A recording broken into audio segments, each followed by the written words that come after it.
Hi అండి, welcome to Shri Amaravati real estate channel. ఇక్కడ మీరు చూస్తున్నది 2 ఎకరాల 40 సెంట్ల వ్యవసాయ భూమి అండి. ఇది మొత్తం కూడా తార్ రోడ్డు ఫేసింగ్ అనమాట. సో ఈ దున్నిన భూమి ఏదైతే కనిపిస్తుందో ఇదంతా కూడా అదే బిట్ అండి. 2 ఎకరాల 40 సెంట్ల తార్ రోడ్ ఫేసింగ్ బిట్ వ్యవసాయ భూమి.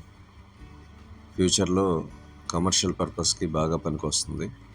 లేదు మీరు చిన్నపాటి లేఅవుట్ లాంటిది ఏదైనా వేసి అమ్ముకోవాలనుకున్నా కూడా బాగా కలిసి వస్తుందండి ఇది. ఎందుకంటే రోడ్డుకి వెడల్పు ఎక్కువ ఉంది, రోడ్డు ఫ్రంటేజ్ బాగా ఎక్కువ ఉందన్నమాట.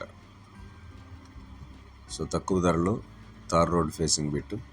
దీనికి సంబంధించిన మరిన్ని వివరాల కోసం పైన లెఫ్ట్ సైడ్ కార్నర్లో నా నెంబర్లు ఇచ్చాను. ఆ నెంబర్లపై మీరు సంప్రదించవచ్చు. ఈ వీడియో కనుక మీకు నచ్చినట్లయితే లైక్ చేయండి, షేర్ చేయండి. అలాగే మన ఛానల్ని ఇప్పటివరకు సబ్స్క్రైబ్ చేసుకున్నట్లయితే సబ్స్క్రైబ్ చేసుకోండి. ఇది సత్తెనపల్లి టౌన్ నుంచి కేవలం 20 కిలోమీటర్ల దూరంలో ఉంటుంది. అలాగే హైవే నుంచి కేవలం 5 కిలోమీటర్ల దూరంలో ఉంటుందండి ఈ తార్ రోడ్ ఫేసింగ్ వ్యవసాయ భూమి. 2 ఎకరాల 40 సెంట్లు. Thank you.